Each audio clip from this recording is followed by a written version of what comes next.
بسم اللہ الرحمن الرحیم۔ سلطان محمد بیکڑا علماء کی مجلس میں بیٹھا تھا۔ علماء قرآن کی عظمت پر بات کر رہے تھے۔ ایک عالم نے کہا، قیامت کے دن سورج کے قریب آ جانے کی وجہ سے سب لوگ پریشان ہوں گے، لیکن جو شخص قرآن کا حافظ ہوگا، اس کے قریبی عزیز اس روز رحمت کے سائے میں ہوں گے، سورج کی حرارت ان پر اثر انداز نہ ہوگی۔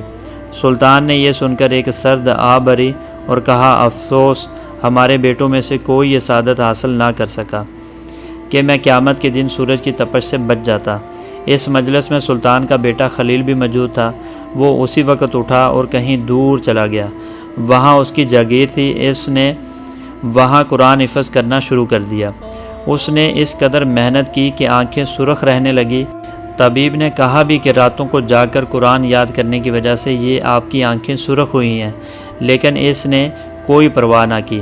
آخر 1 سال اور چند ماہ میں پورا قرآن حفظ کر لیا۔ رمضان سے پہلے سلطان کی خدمت میں حاضر ہوا اور بولا، حکم ہو تو تراویح میں قرآن سناؤں۔ بادشاہ نے حیرت سے پوچھا، تم حافظ کب بن گئے اور یہ کیسے ہو گیا؟ شہزادہ خلیل نے سارا واقعہ سنا دیا۔ بادشاہ بیٹے سے لپٹ گیا، آنکھوں میں آنسو آ گئے، اللہ تعالیٰ کا شکر بجا لایا۔ خلیل نے تراویح میں پورا قرآن سنایا۔ بادشاہ اتنا خوش ہوا کہ اسے اپنے تخت پر بٹھا دیا۔ دوستو، اللہ تعالیٰ سے دعا ہے کہ اللہ تعالیٰ ہمیں بھی نیک عمل کرنے کی توفیق عطا فرمائے۔ دوستو، ہمارے چینل کو سبسکرائب کر لیں اور بیل آئیکن کے بٹن کو پریس کر لیں تاکہ ہر انفارمیٹیو ویڈیو سب سے پہلے آپ کو مل سکے۔